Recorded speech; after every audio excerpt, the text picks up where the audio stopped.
Bonjour à tous, bienvenue dans ce second numéro de l'Hebdo d'I24 News, le seul rendez-vous qui vous permet de comprendre l'actualité des 7 derniers jours sans avoir eu le temps de la suivre.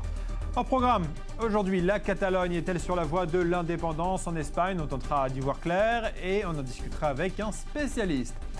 Incertitude sur les négociations de paix en Syrie, un opposant à Bachar al-Assad est l'invité de l'Hebdo de la semaine. Il répondra à toutes nos questions. En deuxième partie, je vous parlerai de la nouvelle romance américano-iranienne aux grandes dames d'Israël et de l'Arabie saoudite. Et enfin, à un an de la fin de son second mandat, nous dresserons le bilan de 7 ans de présidence d'Obama avec les ex-ambassadeurs Daniel Sheikh et Yoram Ettinger. Deuxième numéro de l'Hebdo, on commence tout de suite.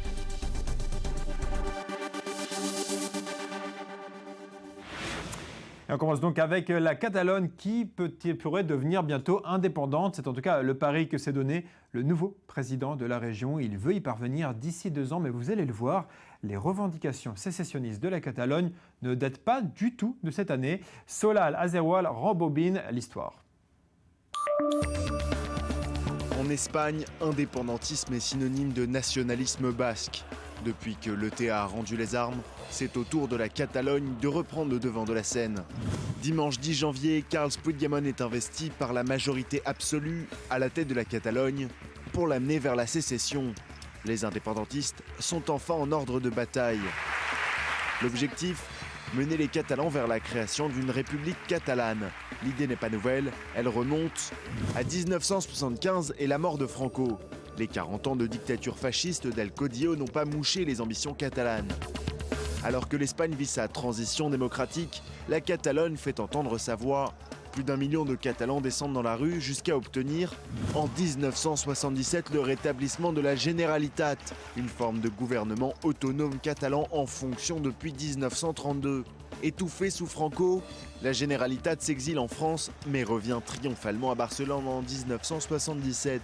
Ce gouvernement catalan, sensiblement sécessionniste, fait accepter, en septembre 2005, un projet d'autonomie élargie. Approuvé à près de 90% par les députés du Parlement de Barcelone, ce texte consacre la nation de Catalogne. Et pour cause, l'Espagne parle castillan, la Catalogne parle catalan.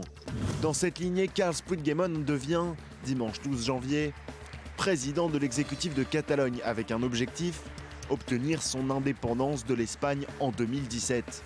Un pari soutenu par 47,8% des Catalans, plus que 18 mois donc pour obtenir l'indépendance.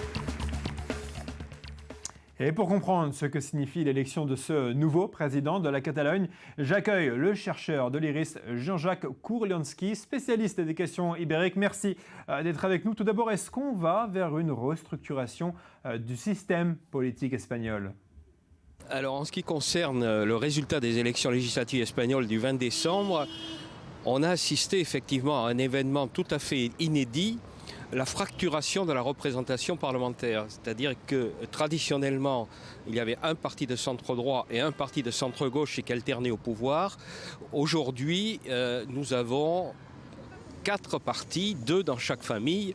Aucun n'est en mesure de gouverner seul et l'Espagne doit trouver le chemin du dialogue, du pacte, de la négociation entre forces politiques, ce qui n'est pas facile, ce qui n'est pas évident. Donc bien plus que l'émergence de nouveaux partis politiques, ce qui est nouveau en Espagne, c'est la nécessité de créer pour la première fois depuis le retour de la démocratie une culture qui soit vraiment parlementaire, fondée sur le dialogue et la négociation entre forces politiques plus ou moins compatibles. Mais est-ce que ça signifie que la Catalogne peut réussir son pari et devenir indépendante? C'est ça la vraie question. Il y a une déclaration unilatérale d'indépendance de la part du gouvernement catalan. Soit dit en passant, c'est un gouvernement qui a eu beaucoup de mal à se constituer puisque les élections ont eu lieu à la fin du mois de septembre et que ce gouvernement a été constitué au mois de janvier 2016, ce qui prouve la difficulté à traduire pour les indépendantistes leur désir en réalité. D'une part, donc, il y a des divisions profondes au sein du camp indépendantiste entre ceux qui sont pro-européens, ceux qui veulent sortir de l'Europe. Et d'autre part, il y a une absence de légitimité dans la mesure où en faisant la somme de tous les partis indépendantistes, on arrive au maximum à 47,5% des voix. Il est très difficile d'aller vers un processus de rupture à l'intérieur d'un État sans avoir une majorité suffisante. D'autant plus que la Constitution espagnole ne le permet pas. Et si les indépendantistes souhaitent aller à l'indépendance sans prendre les armes, ce qui est semble-t-il le cas, ce qui veut dire par la voie de la négociation en respectant un cadre institutionnel, s'ils violent ce cadre institutionnel, il est évident que les autorités de Madrid vont immédiatement saisir, après chaque mesure allant dans le sens d'une rupture, le tribunal constitutionnel qui invalidera les décisions qui auront été prises. Merci d'avoir répondu à nos questions. Dans le reste de l'actualité internationale, il y a eu ces terribles attentats à Ouagadougou revendiqués par le groupe Al-Mourabitoun. On sait que ces terroristes sont affiliés à Al-Qaïda, mais qui se cache derrière cette organisation? Chloé Desmoulins dresse leur portrait pour nous aider à y comprendre. C'est son premier fait d'armes de ce type au Burkina Faso. Mais le groupe Al-Mourabitoun a déjà mené des attaques meurtrières au Mali voisin. On lui doit la prise d'otages sanglante de l'hôtel Radisson de Bamako en août dernier. Les lieux choisis ne laissent aucun doute. L'objectif est de frapper des ressortissants étrangers. Quelques mois plus tôt, le groupe avait déjà donné le ton en visant un bar-restaurant de la capitale malienne. Un attentat qui avait coûté la vie à 5 personnes, dont un Français et un Belge. Après la déroute de l'armée face à la rébellion, le nord du Mali est tombé en 2012 sous la coupe de groupes djihadistes. Al-Mourabitoun est né de la fusion de deux de ces groupes. D'un côté, le mouvement pour l'unicité, le djihad en Afrique de l'Ouest, implanté dans la région de Gao. Et de l'autre, l'unité combattante dirigée par l'ancien chef d'Al-Qaïda au Maghreb islamique, Mokhtar Belmokhtar. Donné plusieurs fois pour mort sans que cela puisse être confirmé, cet Algérien rêve d'une grande coalition djihadiste du Niger à la Libye en passant par le Tchad.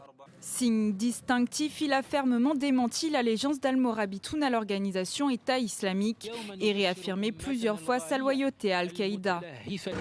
En janvier 2013, à l'initiative de la France, une coalition internationale a lancé une intervention terrestre pour faire reculer les djihadistes. Mais l'opération est loin d'être terminée.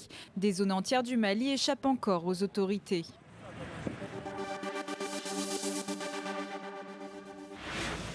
Et on en vient à l'actualité du Moyen-Orient. Je vous le disais en ouverture de l'émission, les négociations sur la Syrie sont mal au point avant même leur commencement. Alors, que peut-on en attendre? Nous sommes rejoints par l'un des leaders de l'opposition syrienne, Kamal Al-Abawini. Bonjour, merci d'être avec nous. Thank you so much. Est-ce que toutes les franges de l'opposition syrienne peuvent se mettre d'accord au moins sur un point? I think in Syria there is a civil war. Merci beaucoup. Je pense qu'en Syrie, il y a une guerre civile. Il ne s'agit pas d'une guerre entre deux États ou deux partis. Tout le monde se bat contre tout le monde. Donc nous ne devons pas viser à réunir toutes ces factions ou tous ces camps. Il n'y a pas qu'une seule voie, ni même deux voies. Le problème est à présent de savoir comment nous pouvons reconstruire l'État, car l'État est en faillite. Aussi, le régime s'est transformé en un gang. L'armée commet des crimes contre les gens. Ce n'est pas très sage d'utiliser ceux qui ont commis des crimes pour établir la justice ou pour établir l'autorité de la loi. Ce que nous allons faire à Genève n'est pas très sage, car il n'y a pas de solution sans justice, sans l'autorité de la loi. Et à présent, c'est toute la région qui tombe dans le chaos. Et c'est tout l'État et le régime qui est en faillite à cause du manque d'autorité, du manque d'éthique, du manque de loi. À présent, le droit international n'est pas implémenté, les lois locales ne sont pas implémentées.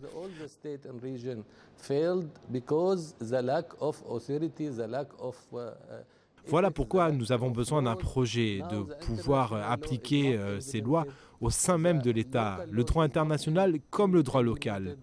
Pour cela, il nous faut une armée et du pouvoir qui se diffèrent de ce groupe. Ces groupes ne sont pas capables, ne sont pas assez présents sur le terrain pour être capables d'appliquer quelque loi que ce soit. Et les négociations entre ces groupes et ceux du régime sont inutiles. Je n'attends rien de Genève, car elles sont mal préparées et abordées de la mauvaise manière.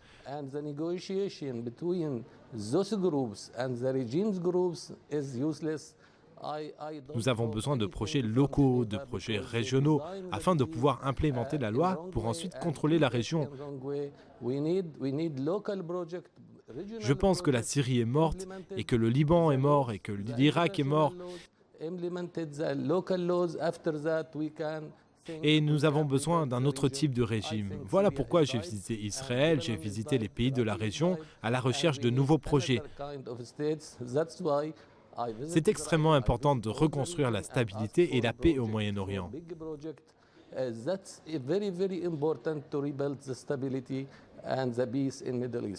Mais je note que dans votre plan, Bachar al-Assad n'est pas contraint de partir. I think Assad is a tyrant, and I think he committed crimes. Je pense qu'Assad est un tyran et je pense qu'il a commis des crimes. Il a tué 1 demi-million de personnes et je pense qu'il doit comparaître devant la justice. Pas qu'il doit quitter le pouvoir car c'est un criminel. Le problème avec Assad, c'est que c'est un criminel. Ce n'est pas une question politique, c'est une question de criminalité, pas de politique. Si c'était politique, on aurait pu s'accorder, mais c'est un criminel. Nous ne pouvons pas nous passer de la justice, car sans justice, nous continuerons à nous battre et à nous venger. Voilà pourquoi Assad doit comparer devant la justice, devant la CPI. Ils l'attendent d'ailleurs. Et tous ceux qui ont commis des crimes contre l'humanité doivent rendre des comptes. Mais est-ce que vous vous attendez à voir d'autres vagues de réfugiés syriens liées à ce conflit ?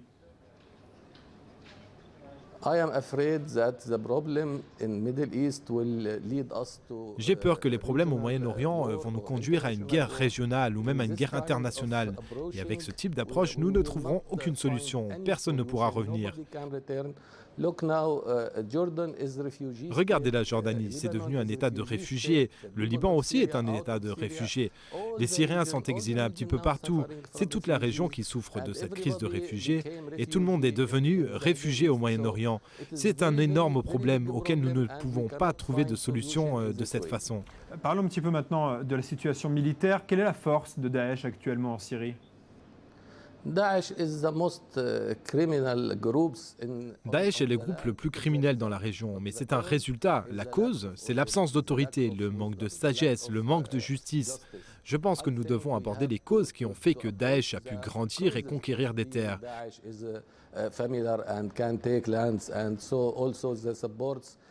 Oui, nous avons une mauvaise lecture de l'islam. Nous devons procéder à des réformes culturelles. Tout cela est le résultat d'une longue détérioration au Moyen-Orient, que ce soit sur l'aspect culturel, étatique, démocratique.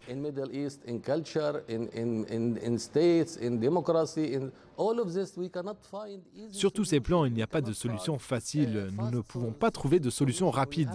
Il nous faut faire face au problème tel qu'il est. Ne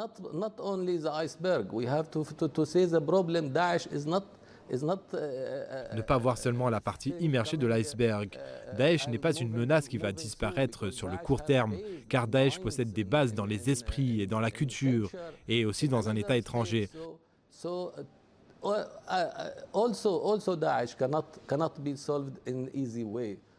C'est pourquoi le problème Daesh ne peut pas être résolu facilement. Il nous faut changer la culture, il nous faut changer la lecture de l'islam, il nous faut changer cette crise économique, ces destructions sociales, tout cela afin d'éviter le terrorisme.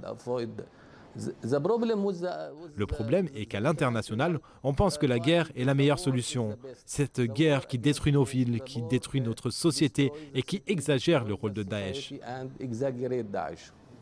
Kamal Alabouani, merci d'avoir répondu à nos questions. Et c'est la fin de cette première partie de l'Hebdo. Dans un instant, un point complet avec l'actualité internationale d'aujourd'hui. Et on se retrouve tout de suite après pour parler de 7 ans de présidence de Barack Obama et de la nouvelle romance irano-américaine. Ne partez pas.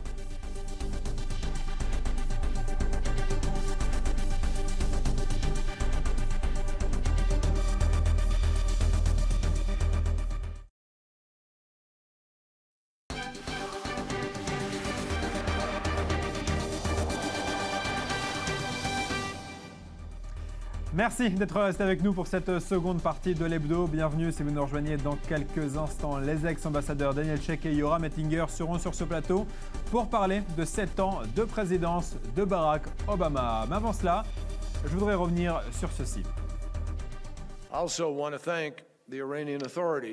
Je veux remercier les autorités iraniennes pour leur coopération et leur réponse rapide. Ce type de situation a le potentiel, s'il n'est pas géré correctement, de déraper. Ça, c'était le 13 janvier. Téhéran venait de libérer des soldats américains qui étaient entrés par erreur dans les eaux iraniennes et le monde constatait avec surprise cette nouvelle entente irano-américaine, ses remerciements publics, cette coopération militaire. Aujourd'hui, on le sait, cette histoire d'amour ne s'est pas arrêtée là, parce que 3 jours plus tard, le 16 janvier donc, 4 Irano-Américains étaient libérés par l'Iran, tandis que les États-Unis accordaient leur clémence à 7 Iraniens. Et quelques heures plus tard, les sanctions internationales contre l'Iran étaient retirées. La fin d'une époque. Aujourd'hui, grâce aux actions entreprises depuis juillet dernier, les États-Unis, nos amis et nos alliés au Moyen-Orient ainsi que le reste du monde sont plus en sécurité, car la menace d'une arme nucléaire est réduite. C'est un très bon jour pour le monde. Aujourd'hui, nous allons prouver que nous pouvons résoudre des problèmes importants en utilisant la diplomatie. Les problèmes peuvent être résolus en négociant et non pas par le biais des menaces, de la pression et du boycott. Les écouter, le monde est devenu calme et paisible depuis quelques jours. Fini les risques de guerre nucléaire, fini les combats au Moyen-Orient, oubliez les menaces de destruction de l'État d'Israël et les milliers de soldats du Hezbollah payés par l'Iran en Syrie. Bref, le couple Kerry-Javad Zarif semble heureux pour le plus grand bonheur de la communauté internationale. Le problème, c'est que bien souvent, les nouveaux couples font souffrir d'anciens partenaires. Israël ne peut être que jalouse de la complicité et de l'intimité entre les États-Unis et l'Iran. Il faut dire que Jérusalem a de quoi être contrarié, car ça n'a pas toujours été aussi compliqué entre les deux pays. Il fut même un temps où les États-Unis et Israël semblaient être le couple parfait, peu importe que le président soit républicain ou démocrate. Ariel Sharon, par exemple, et George Bush étaient de très bons amis et systématiquement sur la même longueur d'onde. Et quelques années auparavant, Bill Clinton et Yitzhak Rabin étaient proches, au point que Clinton a pleuré lorsqu'il a appris la mort de Rabin. Yitzhak Rabin était mon partenaire et mon ami. Je l'admirais et je l'aimais énormément. Netanyahou, de son côté, n'a pas franchement eu la chance de ses prédécesseurs. Ce n'a pas été franchement la grande histoire d'amour entre lui et Obama. Pression américaine pour établir les négociations israélo-palestiniennes sur la base des frontières de 67, accord sur le nucléaire iranien, discours de Netanyahou devant le Congrès américain dans le dos de Barack Obama, soutien de Netanyahou à l'opposant républicain du candidat Obama lors de la réélection de Barack Obama. Bref, la liste est très longue, mais que les deux se consolent. Leur calvaire est bientôt terminé. Dans quelques mois, un autre président américain entrera en fonction. Obama n'aura plus à dire ceci en off. Je ne peux plus le voir, c'est un menteur. Barack Obama lui aurait répondu « Tu en as marre de lui, mais moi, je dois traiter avec lui tous les jours. » Et qui sait, Netanyahou aura peut-être à son tour le droit de connaître une histoire d'amour américaine. Mais ça, on va en discuter sur ce plateau.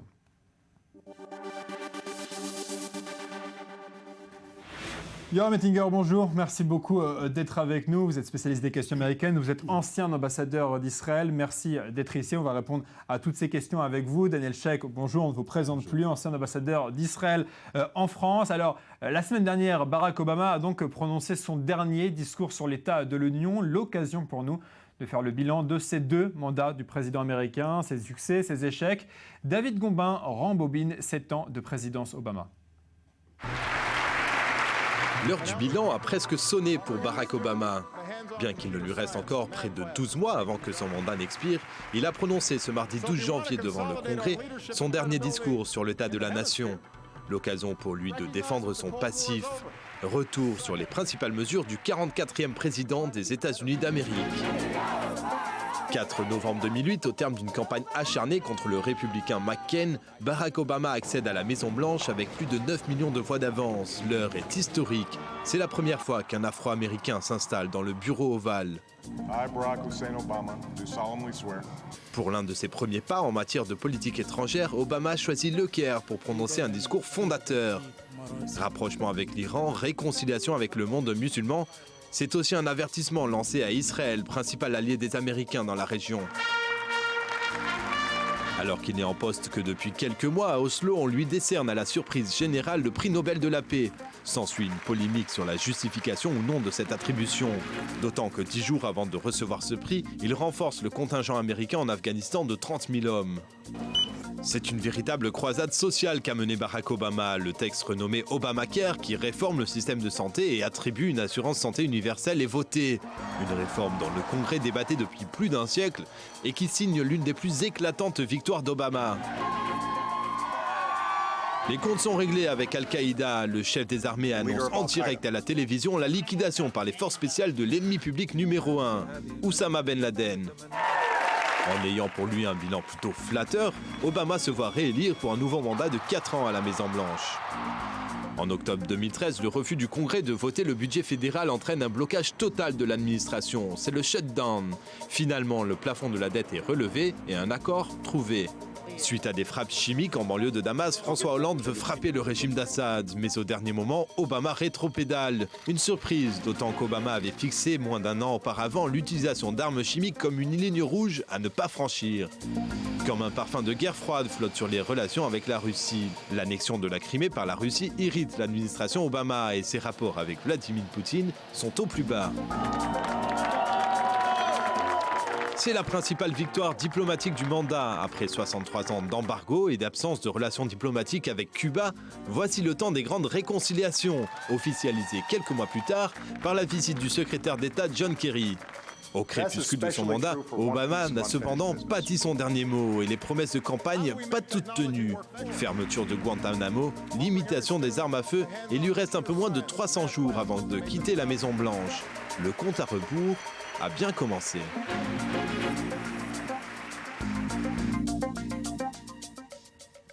Yoram, il a eu un gros succès avec l'Iran, Barack Obama. En revanche, en Syrie, en Israël, c'est un échec. Comment vous qualifieriez son bilan ?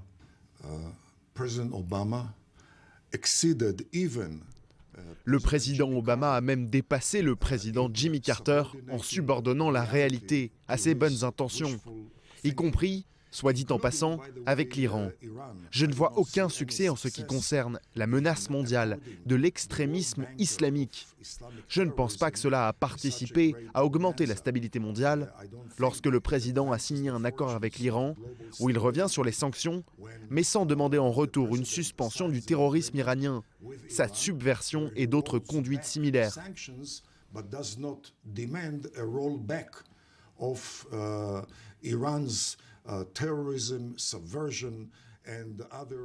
De manière générale, Barack Obama a échoué à avoir une bonne lecture des choses, même lorsque les lettres étaient formées de sang.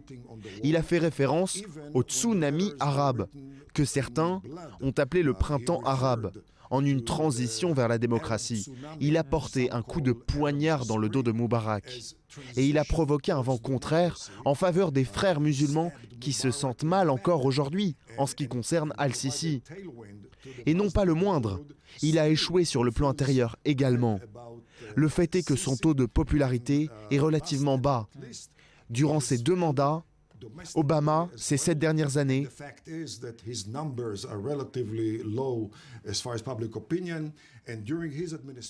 les démocrates ont perdu 63 représentants. Ils ont perdu 13 sénateurs, ils ont perdu 12 gouverneurs et ils ont perdu 900... Alors, on va parler un peu plus de la politique intérieure, mais restons sur le Moyen-Orient. Daniel, est-ce que vous partagez ce bilan très critique de la politique de Barack Obama au Moyen-Orient ?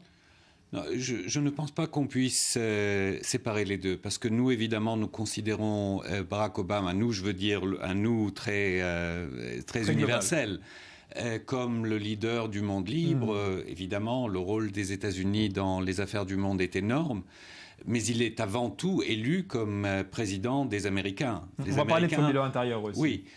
Et donc, si on fait le bilan, il faut le faire en vue des deux éléments. Il est clair qu'il avait fixé des objectifs complètement illusoires au début de son mandat en ce qui concerne notamment le monde musulman, le Proche-Orient. Vous en pensez quoi ? Au Moyen-Orient, spécifiquement, Yoram Ettinger a parlé longuement sur l'Iran. Je ne suis pas tout à fait d'accord avec cet échec total, mais dans la nuance, c'est-à-dire de manière générale, ce n'est pas un succès fulgurant. Qu'est-ce qu'il a réussi à faire de positif ? Si toutefois, je pense que nous sommes mieux lotis avec un accord que sans un accord. Mais spécifiquement sur les affaires israélo-arabes, je pense qu'il a commencé par une grande erreur en mettant au centre de sa tentative de relance du processus de paix l'affaire des implantations, non pas parce que je pense qu'elles ne sont pas importantes, mais parce que ça a totalement bloqué de part et d'autre la possibilité d'avancer. Alors, un autre point qui était important pour Barack Obama, c'était Guantanamo qui n'est toujours pas fermé 7 ans après, malgré le fait que c'était une promesse de campagne. Guantanamo est toujours ouvert. That's another reflection of Barack Obama detachment. Ce n'est qu'une autre preuve du détachement de Barack Obama, de son déni de réalité permanent.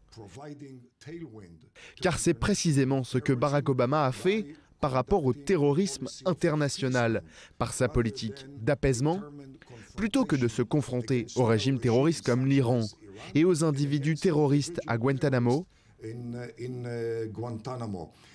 Chaque terroriste libéré à Guantanamo envoie un mauvais message géostratégique au Moyen-Orient, c'est-à-dire vous pouvez procéder à des actes terroristes contre les États-Unis et vous ne payerez même pas le prix pour cela. Pas le prix pour cela. Donc visiblement, encore une fois, les sujets Moyen-Orient et politique intérieure sont liés.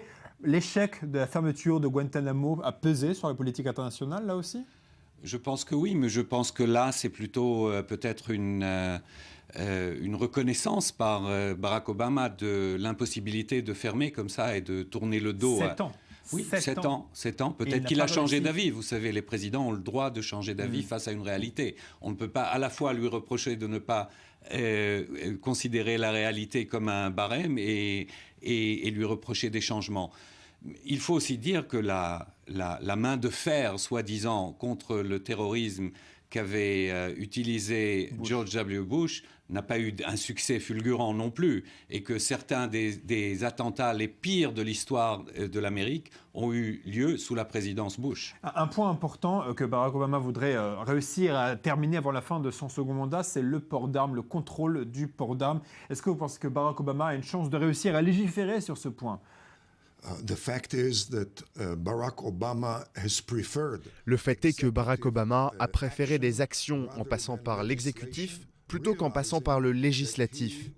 Il a réalisé qu'il serait incapable d'atteindre une majorité, car de nombreux démocrates s'opposent également à sa politique intérieure, et Guantanamo en est un exemple. Le chef du parti démocrate au Sénat, Harry Reid, s'est opposé au transfert des terroristes dans des prisons sur le sol américain. La même chose en ce qui concerne le contrôle des armes, qui est un élément majeur de la Constitution américaine et dans la culture américaine. Mais aussi en écoutant son bon sens.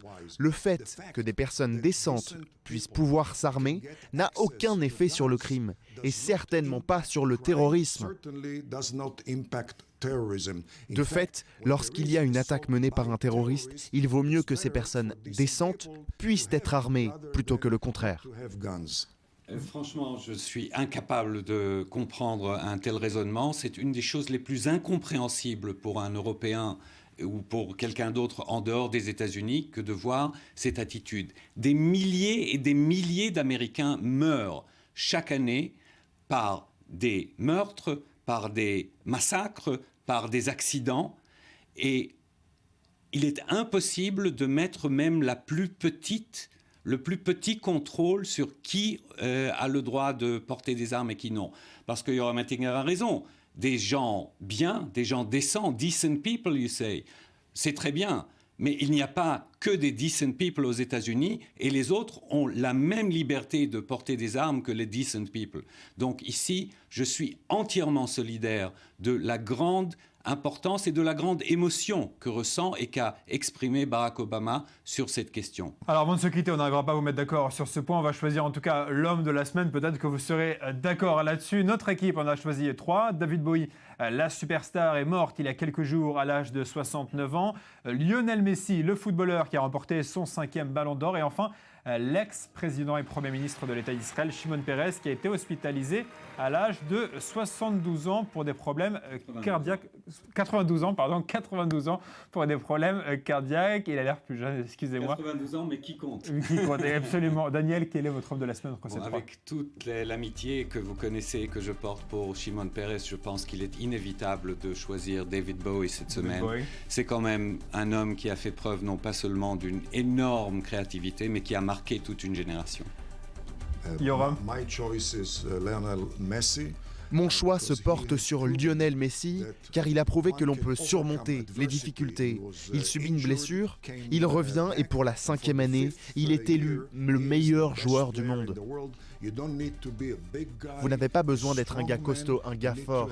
Il vous faut être tenace, bosser dur pour arriver au top du top. Merci beaucoup Yoram Ettinger, merci beaucoup Daniel Chuck. Je choisirai donc tout seul Shimon Peres. C'est la fin de ce second numéro de l'Hebdo. Merci à vous de l'avoir suivi. Dans un instant, le journal. Je vous donne rendez-vous dimanche prochain à la même heure. Passez une excellente semaine.